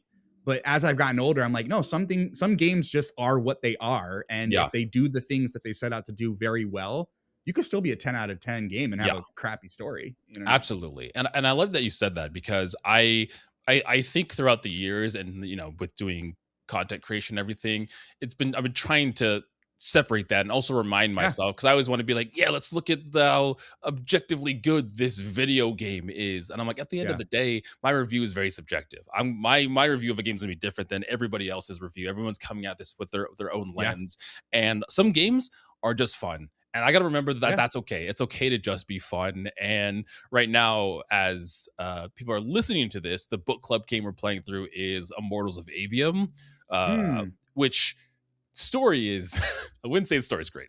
The story's I've not heard. great, Yeah. but I'm having so much fun playing through that. And I think at the end of the day, that's important too. Like, it doesn't have to have, yes, the writing is cringy. Yes, some of the stuff is bad, but I'm having fun. And at the end of the day, I think that's all Yeah. that really That's matters. what it's all about. I always Yeah. think of the classic, like the kind of funny, 7 out of 10 that Yeah. you love, like a Yeah. 10 Yeah. out of 10. You know what I Yep. mean? And it's like some things are 10 out of 10s and just miss the mark on things, but some Mhm. things are just like you said, like objectively, some things just are really missing the mark and they're just not that great. But to you, I always think of Guardians of the Galaxy. I was like, Mm, man, this was not a perfect game, but I love and adore this game so yeah. much. I always bring up that. And Yeah. Immortals of Avium. I remember hearing that about the story, but I remember seeing the gameplay and I'm like, man, that looks fun as hell. Like, so Yeah. I always told myself, one of these days I'm gonna try that out. There's something, and it may be just like the gamer in my brain, but when someone's like, "This isn't good, but I had fun," I feel more like inclined to want to try it out myself. I'm like, I kind Yeah, of want to play that. I kind of want yeah, to play. absolutely. I kind of want to see for myself how terrible this thing is, which Exactly. has led to some interesting games we've covered for the I'm podcast, sure. but lots of experiences. Right. Um, so on top of Bowser, Bowser always has his like henchmen, and the henchmen in this game are interesting. Usually, it was like his children. It was all the Koopalings that were kind of like the gang that he was running with for the most part. And I know they have a name. If you're mad at me because I don't remember the rabbits' names in The this, I'm Brutals. sorry. Is that what their name is? Brutals, yeah. Oh, there we go. Okay, perfect. I'm Yeah. glad, I'm glad you knew. Yeah. But how did you feel about the Brutals playing a part in this game, whether narratively or gameplay wise? As you have to do a boss fight with Yeah. each of them, and then all four of them ultimately. Well, I'm not gonna lie, because like I was lost, not lost, but like because the story was kind of like whatever's for me. At first, I was like, "What are these rabbits doing?" Like, I don't Yeah. even understand why they're here, where they come from. Hmm. And then I kind of just realized they're just Bowser's, goons or whatever. Yep. Those boss fights were very simple. They were you end up fighting all of them like 3 or 4 times. So many times you Um, do these boss fights. Yeah. it's a little like repetitive, with the Hmm. exception of when they all kind of like Voltron The there mech. towards the Yeah. end. The That's mech a was cool, cool. yeah, Yeah. that's a cool fight. But I think they were very dwarfed by the non-rabbit boss fights that you get in the Oh yeah. individual worlds, which those ones So very good. good, Like very very good. the mech wiggler in the that kingdom where he's like on the wall and your little tank shooting him. Like Oh, those so neat, those so bosses are neat. so, and I think that's kind of what my And problem with the challenging Brutals too. were. Like there was a level Oh, of for sure. challenge that, like the rabbit fights were just like, okay, I've played a Mario game. I know how Yeah. to do. I don't Bounce on think your I head 3 times and then we're done. exactly. I don't think I tried more than once on literally any of them. But the Mhm. the other ones, specifically the first, like the punching like Olmec statue Mm, or yeah. whatever. Like I died multiple times trying to beat that one. I was like, all right, Yeah. Mario Odyssey, I see what you I got. see. I see. Well, if you like that, there is harder platforming and boss challenges later because Hmm. you eventually the end of this level is you go to the moon, which is which is Yeah. crazy for Mario. But there's Wow. there's a level called Dark Side of the Moon, which is hilarious, and then there's a Yeah. darker side of the moon, and each one of those is subsequently harder than the last, and you have to do like a boss rush, including hard platforming things, and it's difficult. The Well, boss plus the fights are moon hard. level, you got the like low Gravity. gravity and all that Yep. stuff. Yeah. Yeah. So if you're looking for more challenge, Dark Side of the Moon. I might do that. I might have to Yeah. do that. I do plan on going back. I'm not going to get 1,000 moons, but I do plan on going back to play a Yeah. little bit because it's just a fun game to play. Yeah. One of the other big reveals I want to touch on before we kind of wrap up our Super Mario Odyssey discussion is kind of going towards the end. So obviously you're fighting Bowser, you're doing that whole thing, and you get a moment where you get to be Bowser. You get to capture Bowser with the cap, and I don't know about you, but I loved that. Was such a cool moment when the connection happened of like, oh, we're gonna capture Bowser now. We're gonna use our Yeah. hat on him and then use him for the rest of the fight. It was one of those moments where I did not see it coming, but then it happens. You're like, oh, duh. Like, Yeah. of course we're gonna do that. You know what I mean? Yeah. Like they telegraph it, like, but then when you take control of Bowser, and it's such a cool, you know, Halo escaping the, you know, in the warthog That's moment, so you know, funny. It is where it you're really just is. kind of like, just you're on the move, dude. It's Yeah. it's definitely a fun moment. And then taking down all the like the moon pillars or whatever. Yeah. It felt cool to be Bowser for a second.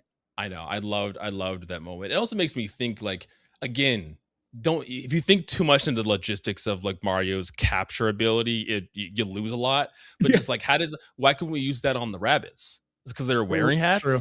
Is that why? Does a hat block that other hat? Like, Is the hat if you're wearing a hat, then I guess you just can't. dang Mario's beat? I'm wearing a hat. You take him defense out. mechanism. Yeah, but yeah, the ending of this I did like. The whole moon gravity and stopping Bowser's wedding was funny, and then at the very end, it's like Bowser and Mario are both trying to confess their love, and Peach is like, "I don't want either of you. I don't know what either you guys want. I don't want either of you." Yeah, And I was just like, "Okay, roll. this is again, like you said, very very popcorn." Where I'm just like, I can see kids really loving this, and there's enough substance here where like I don't need the story to carry me through my Mario game. Like I'm having a good time regardless. And that's the thing. I had this conversation on my podcast, and we were talking about Pokemon specifically, but like, yes, games are for everyone. Games are for everyone, and they should be for everybody. But like, ultimately, these games were designed for kids. You know what I mean? And I think it's one of those things where like, if you take out the element that like not everything has to quote unquote grow up with us. Yeah. So much as we just have to like accept them for what they are. And if they're still fun, which these Mario games are still so dang fun. I'm not going to it to, you know, for the same way I'm going to The Last of Us. You know what I mean? I'm just, I'm going to have, you know what I mean? I'm going to find moons, dude. Like, yeah. So it you know, again, the whole wedding thing, it was a little goofy, but that's all it needed to be, you know? Yeah. No, I like that. I like, you know, not all of our games are going to grow up with us. And if you can meet 100%. Them where they're at, then I think you'll enjoy them. Like I'm someone that's been playing Pokemon since Red and Blue.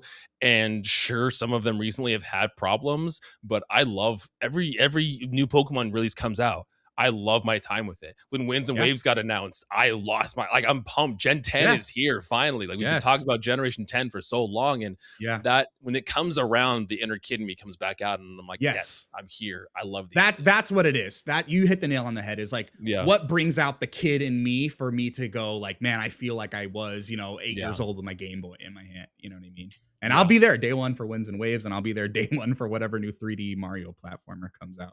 Oh man, I'm excited. I'm just give me some more voice acting. Just give me just a little bit more voice acting. Yeah, in Pokemon or Mario? Both. Just give me something. Give me a little bit. You know, Pokemon specifically. I feel like Pokemon specifically need to. Especially their problem is, and now we're getting on a Pokemon soapbox, and that's fine because I'm here to talk about Pokemon too. If they didn't go super overly cinematic with some of these things, I don't think it would be as bad. But like Legends ZA had some like incredible cutscenes, and they were just quiet. And I'm like, what's happening? I'm just like standing there, and I'm like, am I supposed to be here right now? I feel like those memes of like the guy just like in the corner. Like I feel like I'm just observing. Like, should I be here right now? Yes, Pokemon Company, put voice acting. You don't have to do the whole thing. Just some RPGs for years have been just voicing their cutscenes and then doing text boxes for 90% of the rest of the game. Like it's fine. It's okay. One day, Jared, we'll get what we want. One day. Well, a game that does have voice acting. Well, let's move on to the game that you recommended me, which is a full, very much a theme and narrative switch, is Indika. So same thing as Mario. Let's some facts about Indika before we jump in. Indika was developed by Odd Meter and published by 11-Bit Studios. This original released on May 2nd, 2024 for PC. It then came to PS5 and Xbox on May 17th, 2024. And on November 17th, 2025, it was on the Nintendo Switch, which I didn't realize this game was on Switch as well. I'm very curious to see how this game runs on the Switch because I even had some performance issues on PlayStation when I was playing it. So not good from what I've heard. Okay, that makes a lot of sense. It needs a Switch 2 version, or at least be on Switch 2, Yeah. because I think that would be perfect. This game feels like it would be a great handheld game. Like I would play this Yeah, I handheld for agree. sure. Yeah. So the synopsis for Indika, set in an alternate version of 19th century Russia, Indika follows a young ostracized nun who sets off on a journey across a bleak landscape to deliver a letter, all while accompanied by a mocking, tormenting voice in her head that claims to be the devil. Along the way, she crossed paths with an escaped convict seeking a religious miracle, transforming her task into a surreal, psychological examination of the deep contradictions between religious dogma, human suffering, and personal faith, which I didn't know much about Indigo going into it. The only thing that I knew, it was about a nun and her struggles with her faith. And Yeah. that alone, I think, was interesting enough to want, because I had heard of Indica before. I never played it. I had it on Yeah. PlayStation Plus. I had downloaded it. I was one of those games where I'm like, people have been talking about this forever. I need to play it eventually. And when you said you recommended it, I was like, oh, perfect. Now I can just move it up the list and Yeah. I will play it then. But Yeah. I think, at least for me, the idea of those themes, and we'll get into like the development, but the developers wanting to have a more nuanced take on those themes was a really interesting idea. Yeah, this was and I know we're going to dive further in, but Yeah. so I don't want to blow everything, but this game does things with themes that we've all seen and heard before and maybe have been touched on different titles, not so much Yeah. in gaming, but occasionally, and just Sure. flips a lot of them on your head. And I have to give credit where credit's due. The first time I ever interacted with my co-host Phil prior to our podcast was him Mhm. recommending this game. And like you, I had never I knew the trailer because the trailer was a trip and a half. And it Yeah, was one of trailer's those same things. It was crazy. like, it's Yeah. been on my radar forever. I just never have gotten around to playing it. And he was like, have you tried this game? I was like, I gotta play it. And I played it and I was hooked because it, like you said, it does things with these themes that are Yeah. just mind blowing. Yeah. And like you said, and we'll get to it, but I had a real like roller coaster like relationship with this game, because I Yeah. I started off and I was just like what is this? Like I was wondering like what this is. I was like, this is cool. I like the Who did I visuals. invite on my podcast? Yeah. I was like, what like, weirdo am I bringing on to play who along? am I bringing on here? I was like, this is cool. I like the themes. This is fine. And then as the game started to progress, I was like, holy shit, this is crazy. And then after the Yeah. credits and everything, I was like, it's one of those games where like I just sat there with credits rolled, and I Sit just like there. thought, and I was just like, what? Okay. Now I'm going back and forth and thinking about things and trying to process things and everything. It was crazy. It was a wild emotional journey that I'm excited to get into. Yeah. A little bit about the development. So the developer of the game, Dmitry Sveltov, and his team actually started doing 3D graphics for like real estate developers, which is interesting. That's kind of where they got their mark. And then they Did started not know playing that. Yeah. around with some Oculus VR dev kits. They made like a game or two little games here and there on the Oculus, but they always wanted to make a more adult, mature game, wanted to tackle subjects that were rarely addressed with nuance, like you had talked about in gaming, like religion, the psychology of faith, and systemic authority. Taking a deeper dive into a lot of those. Sveltov credits a lot of the themes being inspired by classic Russian literature, which I thought was really cool. Um, and they talk about how in um, their background in architecture both kind of hindered and helped them in development, because this game looks beautiful. Like the environmental design and the whole look Yeah. of the art direction, I love. It is a gorgeous looking game, but because they were so used to making things that were obviously real and structurally sound, this game plays around with scale and perspective a lot of the times. And that, like, they talked about how that was a struggle for them, like making this a giant bell that would not be that could not structurally be held I'm sorry, underneath this bridge. This building can't be this tall. Like, Yeah. well, no, it can't. Yeah, that needs to. What was really interesting when I was reading about this team is during the development of Indica, the Russia invading Ukraine happened. Yeah. And this team has talked about they're very anti-war and everything. And they talked about how if they stayed in Russia, that this game wouldn't be made. So they all relocated. they left Russia and everything so they can get this game made. And obviously they wanted to separate themselves from everything that was happening with Russia invading Ukraine.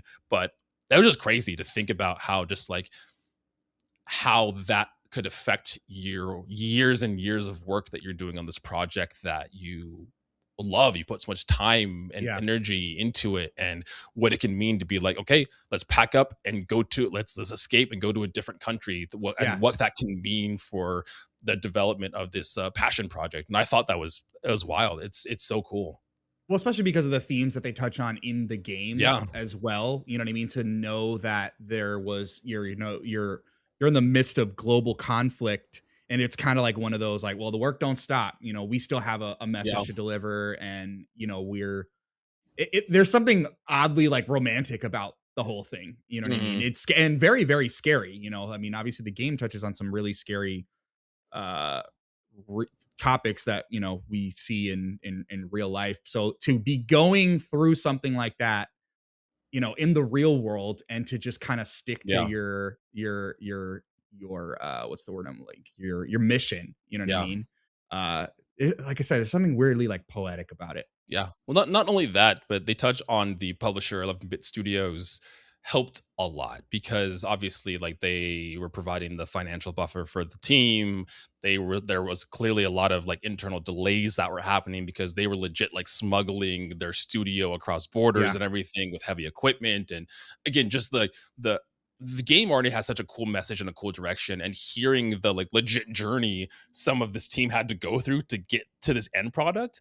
Again, I think it's a lot of the time we see a game or a company and there's either like a head of the company, or we think it's just one person, but there's so many like moving parts that go into developing but yeah, games. And some people go through like legit hardships and travel and for this game war yeah, to get this end product that you get to play. And it just makes me appreciate games so much more. yeah, absolutely, Yeah. absolutely. um Metacritic, the reviews were fine. They're pretty good. Anything from 80s to 70s and everything like that around the board. Metacritic has it at an 80. OpenCritic gave it a 74. It was a generally favorable reviews. Again, the only things that I heard against the game was the length. Interestingly enough, which it's not super long, but I didn't have any problems with how long the Yeah, game was. And performance issues, which I can that I agree see with. the Switch, Yeah, and even playing on PS5, there was some parts that kind of chugged with the frame rate would drop and yeah, everything. But I don't know. For me, it wasn't too big of a hindrance. It didn't happen frequent enough to be a problem, but it happened enough where it was noticeable. Where I was like, okay, I can yeah. see this being a struggle. Um, so the first thing I want to touch on, we'll get into like the story and the narrative, because that's the deep part that Oh God, I want to get complete into. opposite of Jesus Mario Christ. Odyssey. Jesus Christ. Yeah. I want There to ain't touch. no princesses and weddings in this Yeah. one. Your prince is in another castle, unfortunately. Another Russian Yeah, castle your princess is in. yeah, Um, but I want to touch on just like my first impressions going into this game, and if you remember yours as well. And then again, the game has such a great visual identity, and yes, with this like again the Russian realistic art style to using Indica's memories and past events as like pixelated crap. I was like, I want a whole game of this. I want a whole game that looks like this pixel graphic and everything. So I was really excited for that. But a frog mini game, dude. oh, dude, I was like, where's more Yeah. of this? I was like, I want more of this frog. Cranking my speakers, dude. It's so good. Oh, I loved it. Um, But yeah, my first impressions were interesting because I was here for it. I was down. I was like, this game looks beautiful. I'm down for all these themes. And then just like weird shit was happening where I mean, I'm familiar with games like this that play around with like psycho. Like I love Hellblade. Hellblade's a great game. Senua Saga's a great game. So Yeah, understanding that like seeing or hearing voices was not unfamiliar to me, but it came off a little goofy in the beginning. And I think that's intentional, where Indica's like hearing weird things whispered over her shoulder.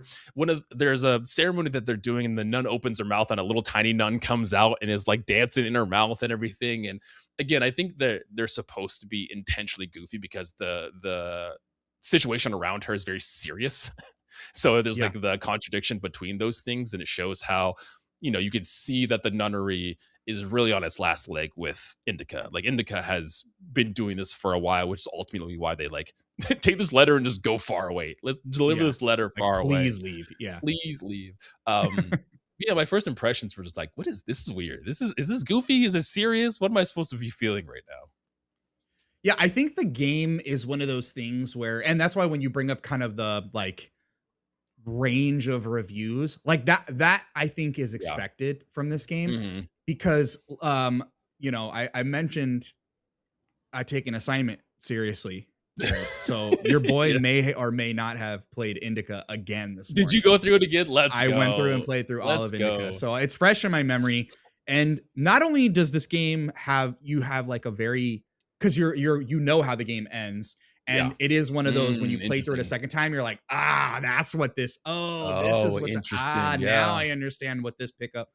But also, I think your opinion of the game is so dependent on actually finishing it because Mm, it is very much easy to kind of pick up that first specifically that first like 30 minutes and go, what the yeah. fuck am I Yeah. playing right Yeah. now? Because even when you kind of speak on like the lady coming out of the nun's mouth and Yeah. what the weird, like she's seeing things, why are these eggs so large? Oh, yes. I Yeah. think it's because you really do see by the end of the game, like this game is about so many different like things being at odds with themselves, Right. even down to like the aesthetic nature. Like now we've got big fish, now we've got tiny people, we've got, so it's like all of these complete polar contrasts, Oh, and yeah. they kind of just highlight that in some of the most ridiculous ways. I think some of the things that like Indica hallucinates, I think is kind of up to interpretation. Is like, okay, is Sure. this like a conversation about mental health? What really are these dogs really big, or is she imagining Mm, them? mhm. Um, but I think so much of to kind of bring it back full circle is like so much is dependent on the completion of this game, because that first 30 minutes when you get that bucket dumped on you, like Yeah. you're like, what did I just do all that for? But like Yeah. that's kind of the point. Yeah.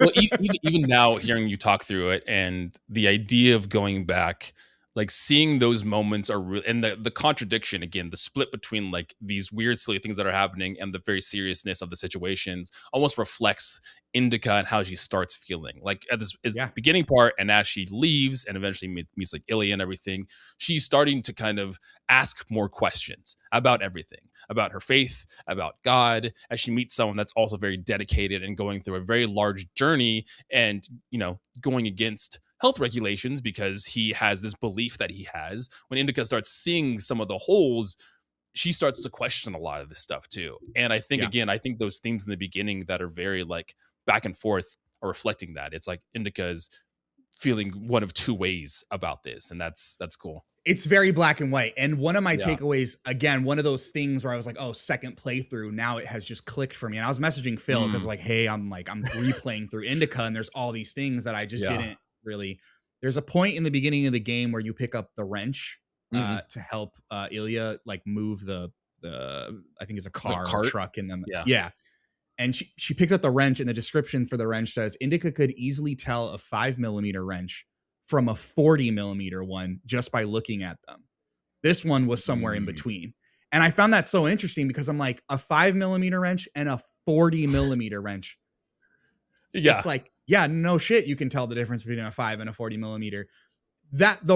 I'm like reading the description for the wrench. I'm like, this is like a metaphor for the entirety of this game, which is Yeah. like the idea of we are so quick to look at the black and white, the good and the Yeah. evil, the like where the stuff in between is what gets lost. So it was just so funny to me, like going back and replaying it. I'm like, this is from the first hour of the game. They were telegraphing these conversations. Dang, that is well, not only that, but I feel like it's also touches on the fact that again, now going through first playthrough, going through the second playthrough is sometimes we have kind of blinders to the outside world. We're very stuck in our ways. We're very much Yep. like are doing one thing, especially because there's some things where I had to like second glance at. Like again, Yeah. you're going through a factory and there's these massive fish, and for a second, like I didn't clock it, and I'm just like, oh, that's a fish, like that's a huge Yeah. like. And for a Yeah. second, I can see people that will go through, and it's like it's almost normal, and then you take a second look at it and you're like, oh, this is crazy. This is like Yeah, batshit crazy that's going on right it's now. insane. Yep. Yeah, it is wild. Um, Gosh, now I'm just going back and thinking of all the descriptions I didn't read, and I'm just like, oh my gosh, how Yeah, many of them? and I almost encourage, because I like playing through it the second time, like even Yeah. now a year later, the muscle memory of like the puzzles, like I did it in like 3.5 hours. Like it I was was gonna say, quick. I was gonna look at my playtime. I was like, I didn't do that long. I wasn't that long. Yeah. I mean, I have so many notes of things where I was just Yeah. like, the in again, same area. She walks up to a woman who's like praying at her husband's grave, and she's like, Mm, "Oh, your husband? I guess he was loved." And she's like, "No." no. And Yeah. there's that kind of moment of you're like, "Well, then why are you praying? Like, why Yeah. are you at her?" You know what I mean? Like, there's so many moments of that, just kind of things being at odds and contrasting with each other. Yeah. Um, For it's sure. just, oh man, It's so good. Yeah, I put 4.5 hours into the yeah, game, so sounds about right. I think it's that a was my first short playthrough. play. Especially, I think on Yeah. the second time through. Actually, I don't know. I would think that I would be looking for more things if I was going through the second time. Maybe not. Maybe. Um, but yeah, they're like the themes are, like you said, are constantly at odds with one another in kind of the best of ways. And Yeah. this game's not a horror game, but it makes you feel uncomfortable the entire way. I always like felt like something was gonna like something was gonna jump up Yeah. at me. You brought up that section with the wrench, and you're climbing through these kind of decrepit houses to kind of make your way back around. The whole time I was just like, something's gonna jump out at me, something's gonna get me, and it like never does. But again, I'm blanking on the other game that does this, where it kind of sets up suspense but never follows through with it. It just makes you uncomfortable the entire time. And I think that's Yeah. the point. Like Indica is also Yeah. feeling this way as she's not only struggling with her faith, but literally going on this like gargantuan journey to get to this place. She walks here and it's far. It's a far journey that she goes through, Yeah. where the player kind of reflects that uncomfortableness. And I was like, damn, that's crazy. That's really Yeah. cool. It's like, it's not a horror game, but it feels like one. It does feel like a horror Yeah. game, and maybe it's like the Resident Evil Village of it all, and Yeah. I was like, a werewolf. Well, I mean, guess a wolf dog does show up at one point too, but Yeah. I was like, something's gonna pop up, something's gonna pop up here. And there's Uh, a second one, which I didn't even realize on my first playthrough. There's a second one towards the end of the game that's sleeping. And I was like, there's another dog. I was messaging my co-host there's Phil. two. I'm like, there's two dogs. He's like, yeah. I'm like, you can see another one sleeping towards the end of the game. I'm like, oh Where's my it at? I need to God. know. Where's the second one It's at? it's like, the section where you're kind of like right before you're like twisting the really long platforms towards the end of the Yes. game. Yeah. Right before that, there's a fence that you walk by, and if you peek through the fence, you can see like a giant sleeping dog. And if you walk a little bit further, its tail is like laid out over the That's building. damn. That is. I'm gonna have to do it. Yeah. Okay, I'm gonna have to do And another playthrough. I didn't even see it my first time playing it. It wasn't until the second time I was like, oh my God. That's crazy. Well, Yeah. the other thing that's interesting is you ultimately meet up with Ilya, who is your kind of companion through the whole game. And his whole shtick is he literally has a rotting arm from frostbite. I'm assuming he got frostbite in his arm is decaying. And Indica Yeah. was trying to help him, but he is being called to the same monastery that Indica is trying to travel to. I didn't write down the name of it. I forgot the name of I it. forgot the name of it too. Starts with an S, I think. Yeah, but there is kind of a relic there where if you pray to, essentially it would grant one of your prayers, one of your wishes. And he's claiming that he's hearing the voice of God telling him to like, no, no, no, don't get your arm fixed. Go to this and pray, and I will heal you. And again, I like that back and forth because Indica is hearing the devil and he's apparently hearing God, and I kind of like that back and forth between the two of them. But he was also an interesting character. I did not expect him to be as important of a character as he was when you first meet him, especially because the cast of this game isn't very big. It's mostly them two throughout the It's entire them game too. Yeah. with And the devil. yeah, exactly, and the devil with a couple characters that will come in infrequently, but it's pretty much them two solely. So Yeah. I was kind of surprised that he played as big of a part, but even afterward, now I'm just like, oh my god, his journey and like the outcome to his journey and everything, and was it all worth it? And it's just like, oh, it's so good. Yeah, it just, oh man, I the thing with Ilya specifically too is like it's interesting because he is very much the definition of blind faith, but again, Yes, two for themes sure. that are at odds is like she's the nun questioning, and he's the convict who's like just Yep. blindly faithful. And then they do have this interesting conversation too, Indica and the devil, where towards the middle of the game, where she's like, "Yo, you're gonna die unless I cut this Yeah. arm off." And when I think he takes like a tumble. I'm trying to remember the order. I just played it, and she kind of like throws him in like a meat chopper Yeah, to he was, like, chop his knocked arm out, off. and she chops his arm off for him. Yeah, and he says something to the effect of like, "You stole my miracle from me," and she Yes. was like, "What do you mean? Like I saved your life?" Yeah. And then the devil kind of was like, hits her on her, Boost Mobile, and is like, "Yo, like, who are you to say that Yeah. that wasn't a miracle? Like, now, what did you do the work of God, or did you do the work of the devil because you Yeah. tried to save this man?" Because he's saying God told him that he was gonna receive a miracle, Right. and I'm just like, "Yo, like, Ah, there's so many like." But then it all comes to a head at the end when Ilya finally gets the kudyets and yep. just pawns it for a Yep. trumpet. You Yep. know what He I just mean? he And just then you're pawns it. just like, oh, for like $5 or something. I Yep. think I forget what it was. It's just like it again. It ends with her faith kind of being restored in herself, but it was all Mhm. for nothing in the name of religion. It's Oh, just it's it's so so good. good, dude. And even in the moment where Ilya does get his arm cut off and he essentially at this point is like, I'm gonna go on my own, like, don't follow me. I don't want to travel with you anymore, kind of situation. Indica starts questioning herself again. She's like, Yeah, oh, is God real? Like she's like, please God, talk to me if you're real, because I want to make sure I'm doing the right thing. Did I do just the this wrong once or thing? something. Yeah, she's Yeah, like, just talk to me just this once, because she's only heard the devil. The voice in her head is all that she's heard. She hasn't heard God, which is kind of what gets her to questioning this in general. I didn't even think about the fact that like she's questioning her faith that's none, and he's blindly faithful as a convict, and that as like kind of as a like felon, like yeah, as a felon. I was like, damn, that's really cool. yeah. Um, the one thing I wanted to talk about here too is, more in terms of the gameplay. I would say that this is arguably like a third person walking sim. Like most of the Okay. time, walking and having conversations. You are doing light puzzle solving. I wouldn't Mhm. say any of the puzzles were really like egregious or anything like that. I would say the only one that I was like, maybe I was too dumb to figure out was a tuna can and like stacking the massive tuna cans to platform Really? up. That one That's so stumped me for funny. some reason. I could not figure it out for the longest time. I Um, I think the one that stumped me on the first playthrough and kind of gave me like a pause today where I was like, "Wait, how did I do this again?" was in the cannery when you have to like manipulate the two oh elevators yeah, yep, yep, to yep. climb down and then up like that. I think that was the only one that got for me. That But one yeah, is the definitely puzzles aren't terribly difficult. no. I would say that one's the most challenging, just because you have to move the elevators in a specific order in Order. order to platform to the next section. Yeah. No, they're not difficult, and I think they were fine because they create enough hurdle with the gameplay. Because I feel like if it was just the walking in conversations, I feel like some people might peter off a little bit. Like this creates at least a little bit of friction for the player where Friction. they have to at least engage. They have to make sure they're engaging a little bit. They're not just like blindly walking and talking. Yeah. So I thought they were fine. Like I said, they're nothing too crazy, but I thought they were good.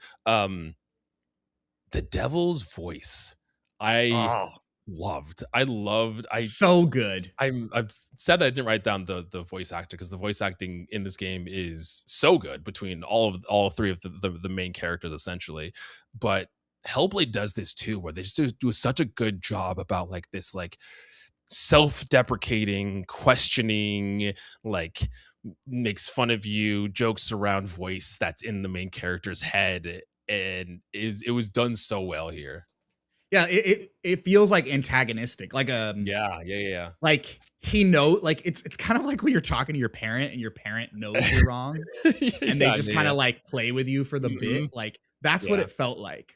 Where I felt like I was being like coached by like my dad or something. Yeah. Like, "Oh, really? Is that what you Mm, think?" Like, yeah. Are you sure that was a good choice? "Are Are you you sure sure? about that?" You sure about exactly?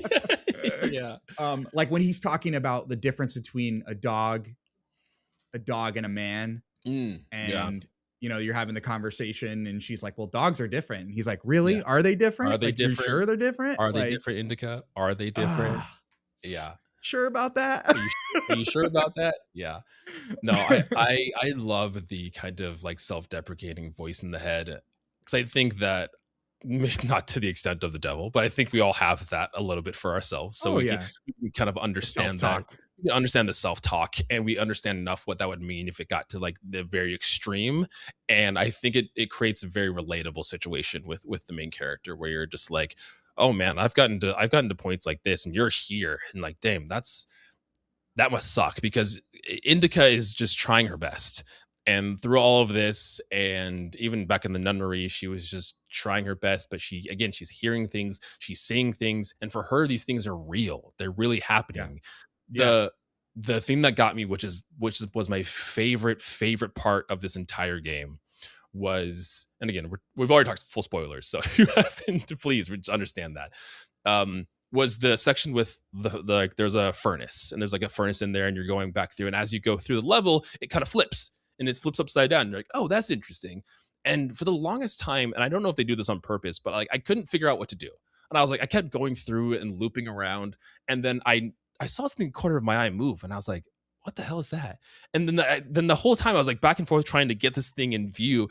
And when you see the devil, it mimics your own movement as you're walking through. I like pause that. I'd like stand up and walk around because I was like, yo, what the yeah. fuck is happening? It's This is my crazy. that was one of the first like content pieces that I ever like gained a little bit of traction on was a Yeah. short of me reacting to that Oh, moment in I real gotta I time. gotta see that because it's Dude, so good. because it blew my absolute nuts off. Like I was Yeah. like, what is happening right now? Because I think that's the first time you fully see Yes. that character model. Like Yep. you've seen the hand around the shoulder. I think you see a tail at one point, Yeah. but that was the first time I was like, and then I'm like moving and I was like, oh, wait a minute. He's moving with me. And then I started like theorizing and I was like, are we the devil? Are Yeah, we like the devil here? Are we actually a demon that's going? Is that why they sent us away? Because we're hearing these voices and we're actually a demon. And then I kept trying to see more of this thing. And I was like, do I have to chase it? Do I have to go back? Do I have to go backwards and chase it around and everything like that? Ultimately, it's the same, just like moving platforms and doing this yeah, puzzle. But definitely the standout of this was seeing the devil, because this is the first time this game is very centered in realism, and that's why I think a lot of the fantastical stands out, right? The big dog, yeah, the massive bell, using a crane to move portions of bridge like it's Legos, like that kind of stuff yeah, stands out a lot because it is very fantastical and a narrative that is very grounded. So when I'm yeah. walking through and like the room flips upside down, I'm like, that's a little strange. And then when I see this like four-legged demon crab, and I'm like, okay, that's definitely not supposed to be here. Yeah. Yeah. Something's wrong here. It's super jarring. It's very jarring. And then you have the moment, obviously, towards the end when, Indica's imprisoned, Yeah. and then, she, I'm assuming was assaulted in some capacity is Yes. the vibe that I got. Yeah. And it's a really like dark, sad moment where she's kind of Mhm. having this full internal dialogue, kind of like shutting the world out. And Yeah. then she snaps back to the real world. And then the devil like Like climbs crying over over the the jail yeah. cell, like, and you realize in that moment that it's her, like Yeah. it's her self-talk. Yes. It's the voice in her head because you can see at that point, the wardrobe has fallen on the security or the prison guard, and you realize all along, like it's just She been this was voice in yeah. her head that she's been struggling with. Yeah. It's the game is full of, as short as it is, it's full of some really like profound um conversations that, like you said, you ended and you're just like, you have to like take a moment Yeah, I and, literally just, and like, sat there absorb and I was it. like, "What?" Yeah. Especially because okay, you brought up the ending, so I wanna touch on the themes of the And ending I keep here. bouncing around. I'm sorry. I just love this No. game. No, this is perfect. I love it. Um, it was one of those where it ends so abruptly, and there's no like, this is not a good ending game. There's like I mean, it's a, like, fine one, but it's not one I that's was gonna like ask you, like, did you okay. consider it a happy ending, or did you consider, like, what was your read on that? So I would say like gut feeling as I was like, this is just kind of like not a nothing ending because I don't want to. I don't want to say that it's meaningless, because there's definitely meaning to the ending of this, but it just ends. Like there's a lot of the whole narrative that we're going through, and the story is her delivering this letter, and ultimately that's the goal for our main character, right? A lot of shenanigans happen on the way, but that's the goal, and that sort of gets resolved more or less. But it felt like there was so much more. It's like, well, what else is supposed to happen? What are we doing? What are the other things that the outcomes that we're supposed to get? And I think that, I mean, like life and a lot of narratives, sometimes it just ends. And it's just like it's not like a bombastic ending, and there's not like fireworks if it's happy or an emotional turnover. It's just like the whole end of this. The nihilism of it all. It's just Right. like, Yeah, exactly. The whole, like, sometimes again, it really was just all for nothing, and yep. that's the message in and of itself, And I think I really love that that was the message here, that it was all for nothing. Again, Ilya, what is it, the Kudets? Is that what it's called? Good yet, yeah. Kudets? Yeah, that was his whole goal, was to get this and get this miracle, and he gets it, and realized like the whole time, Indica is trying to like put his arm back on, and it just keeps falling off. And again, he realizes that Oh, it was pointless. He realized it was pointless, and then he he pawns it realized it off. was all for nothing. Yeah. Yeah, he pawns it off again for a trumpet, and you can see that he's drunk, and he can't play trumpet very well either. And he's Yeah. just like, "This is my life now." And she tries to get it back, and when she ultimately does, she desperately tries to do the same thing. It's the three kisses and the Hail Mary, and then you get your prayer, and the whole time That she's staring in a mirror, and you can see the devil, and then after the third one, the devil's gone, and it's just her in the reflection. yeah.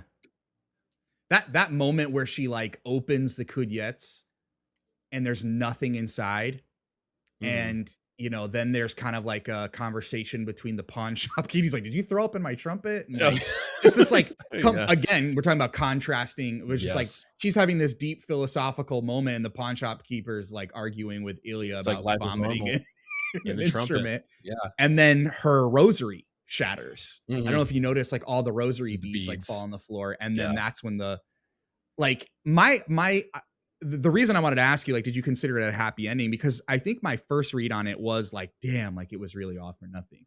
But like going back and playing it a second time, I was like, I think she really is like at peace with herself finally. Like, Yeah. because you even mentioned like she looks in the mirror and the devil's not there. She doesn't see Yeah. that anymore. She He's just gone. sees Yeah. herself.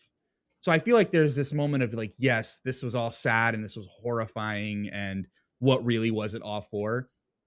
But if anything, at least she has that moment with herself where she's like finally okay, you Yeah. know? She finally understands all of it. She's got her head wrapped around everything instead of just questioning Yeah. what's the point, you know? Yeah. It kind of is like, okay, we're here now. It was all Yep. for It nothing. was all Now for we nothing. Now we like move on. the work don't stop. Like, Yeah. Yeah. That's true. And like, as you were talking about that, I can see that for sure, where the devil's gone now. And if you're thinking about it in that lens, she's realized that again, it was her, like it's her own self-talk, and that voice is gone now. And that voice was contradicting, it was belittling to her, and yeah, that's not there anymore. And I can see that being a good thing, where like you said, she's kind of come to terms with all of that, where none of it matters. She got to yeah, see kind of her reality shattered in real time. With, I mean, she was already questioning it, but again, I think that I think the whole time she was still maybe holding on to some hope, but seeing Ilya finally get to it and get inside and it not work was just like, oh, we literally did this for nothing. I've been wasting yeah. my life following And this, and it means and on nothing. top of that, most of it she was doing for Ilya. Yeah. And for him to just give up at the end, and she's like, it's even like a double, like, salt in the wound, where you're like, Yeah. was like, not only was I trying to fulfill this duty, I was trying to help I you was out trying to of the make sure you goodness weren't of my gonna heart. die. I was trying to make sure you're not gonna die, dude. Your arm stank. The whole time she's like, bro, your arm She stinks even says so that at one bad. point. Yeah. It stinks so I love bad. that moment where she's like, the smell of your arm is Yeah. horrible. There's an interesting moment where as they're traveling, they end up falling in water and then escaping to a cabin that has fire, and they both kind of like have to undress to make sure they don't freeze to death, because their clothes are wet and they're literally freezing. And I watched the whole cutscene and everything like that, and then I get a trophy, and it was like, you didn't take a screenshot, or it was like no peeping or something, where if you don't take a screenshot of Ilya naked, or That's sorry, so if funny. you don't take a screenshot of Indica while she's naked in there, you get a trophy for it. And I was like, interesting. Okay, That is that's weird. interesting. I was like, how many people are like, oh, he's naked, screenshot, screenshot, Yeah, screenshot. I was like, that's damn, bizarre. that's I wild. will tell you about that scene which Phil sent me, some of the, like, we were talking about, like, things you might have missed in Indica, Yeah. and one of the ones that I, did not pick up on is if you look in that scene, um, Indica's shadow is pixelated the whole time, and Oh, which I didn't pick interesting. up on my first playthrough. And the idea that they use pixelation to kind of represent her, either her former self or her younger self. So in this moment where, like, kind of there's this sense of like sexuality and like, Yeah, okay, well, will they, won't they? It's kind sure. of like you're seeing a Like her shadow younger. of her former self kind of Interesting. coming to light, you know what I mean, literally in that situation. Yeah. And I thought that was really interesting. I never picked that up on my first playthrough. That is crazy. Yeah, I Yeah, love I try to I'm definitely the person where after this I would have been like, okay, let me watch the breakdown videos and watch yeah, people explain all the things that I missed. I specifically avoided that because I was like, I want to just have the conversation about my experience with you right now. But I was like, I'm still gonna go deep dive. I might do a second playthrough it's worth it, dude. Yeah, just because again it's not very long, and to go into the game with the lens of finishing it like you said, I think just creates a whole new context. You have a whole new appreciation, and now you're again you're looking intentionally for other things, little yeah. motifs, little things that stand out that add to the narrative that you didn't have the full picture when you first ran through it, Yeah. so you didn't notice it on your first time around.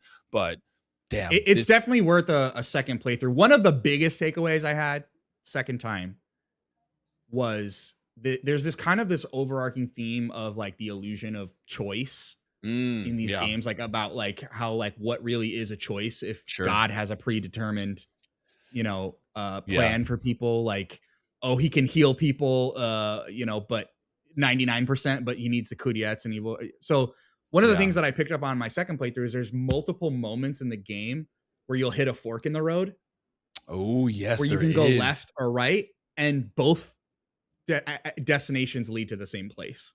Damn, And that's again, I didn't crazy. pick up on it on my first playthrough, but the second time I was like, you leave the convent, there's two paths down, they both lead you to the same shack with the pigs. You're on the bike at one point, Yeah, there's two paths down the mountain, they both lead you to the exact same place. Same thing in the once you get to like the city, there's one point where there's like two staircases you can take, both lead you to the same destination. There's just damn. so many You're cool like little gameplay mechanics that all feed into the narrative. you're blowing my mind in real time here. Because Right? it's funny because I intentionally noticed the forks. I was like, oh, this has come up before, but I didn't Yeah. think anything really of it. But again, this whole idea of it just like again the illusion of choice and it Yeah. doesn't actually matter Doesn't matter. is damn. That's Crazy, dude. I know. that's It's crazy. Yeah, I loved that again talking about Ilya and Indica are having that conversation of God, and if he wants us to live a specific life, then are we really choosing that life? If the option is like follow me or death, is the love really unconditional then at that point? Are we really choosing to follow God and love God yeah. if the alternative is like eternal damnation? And it's hearing them have this conversation and Ilya and then Indigo specifically having this struggle of again, like you said, what's the point? I love that. One of my favorite, actually my favorite like monologue in that game, and it's like one of those things where I tell people if you can't play the game, at least look up this scene, Yeah. is when Indica gets arrested Mm-hmm. and she's having the conversation with the guard that With the ends guard, up yeah. assaulting her. But he starts telling a story about Makar the Scytheman Yeah. and how Makar was like he dropped a foreshadowing, drops a wardrobe on his son.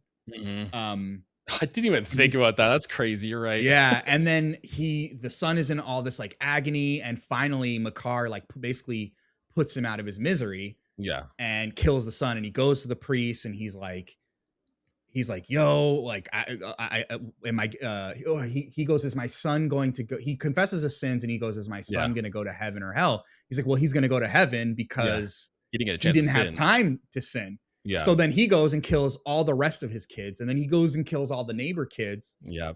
To kind of And save them. to save them. Yeah. And then she goes, well, what's going to happen? She goes, well, what's going to happen? Because she accidentally gets the priest killed. Yeah. And Makar's like, well, he's going to die a martyr and he's going to go to heaven. And she's like, well, what happened to Makar? And he's like, he got hung. Yeah. And it's just like this moment of like hypocrisy that you're seeing like two sides of this coin, where you're just like, oh my God, like everything is at odds with each other. Yeah. It's just so beautifully made, man. And again, he reflects that to like, that's what's going to happen to Indika. Like she will be hung for her treason. Even though you're a dedicated nun, you've been a nun for most of your life, and all that work doesn't matter. It doesn't matter because you will be like Makar trying to do something in the name of like his faith, you know, and only gets punished. He's punished by way of law instead of like by way of faith. It's just so, oh God, this game. It's only 4 fucking hours. Play it. Yeah, it's everyone should play it. Everyone should play it. And I love that that's the conclusion I came to, because in the beginning I was a little skeptical. I was like, what am I playing here? But I'm very open-minded. I was like, let me see this all the way through. I want to see this. I think it helps too, because I've not to the extreme of this, but I grew up in religion. I grew up Christian, and I was like that for my whole life. And it's cool seeing these themes of just like what happens if you ask questions, or if you start to ask these questions and everything. Like Indika, she sees someone else like her, and being able to see an outside perspective, she's just like, wait a minute. And when she asks the questions, and Ilya she sees herself in Ilya. Yeah. And when he doesn't have the answers other than, I gotta just do it because God told me to do it. And she's like, bro, you're going to die if I don't. I can heal your arm. I can help you. And he's like, no, I don't want your sound help. Like that? Yeah. Is that me? Oh God, no wonder they kicked me out of the nunnery. Jesus. Oh man. Yeah. Great game. Easily like one of my top 10s at this point. And I know you did mention like the like technical issues, and it definitely does have technical issues. I'm not going to deny that, but like from a like the way that this game made me think, I've never experienced something like that. At least to that level. I think Nier Automata would probably be the other one that did that for me. But oh man, what a damn game. What a damn game. Yeah, it's definitely up there. Games that can like elicit emotion like this in me and make me think always are gonna like stand out and have like a point in like a very exceptional standout experience that I also would recommend people play Indika, because it's great. It is such a good game. It's not a fun game. I don't know if fun is the, I don't think it's supposed to be. But yeah, exactly. The weird thing. I don't so think like it's again opposite of Odyssey. Like it's supposed to be fun. Who cares about the story? This one is like, no, this one's gonna make you think. It's not supposed to be fun. See, that is the connection between these two games, is the dichotomy. They are they're at odds.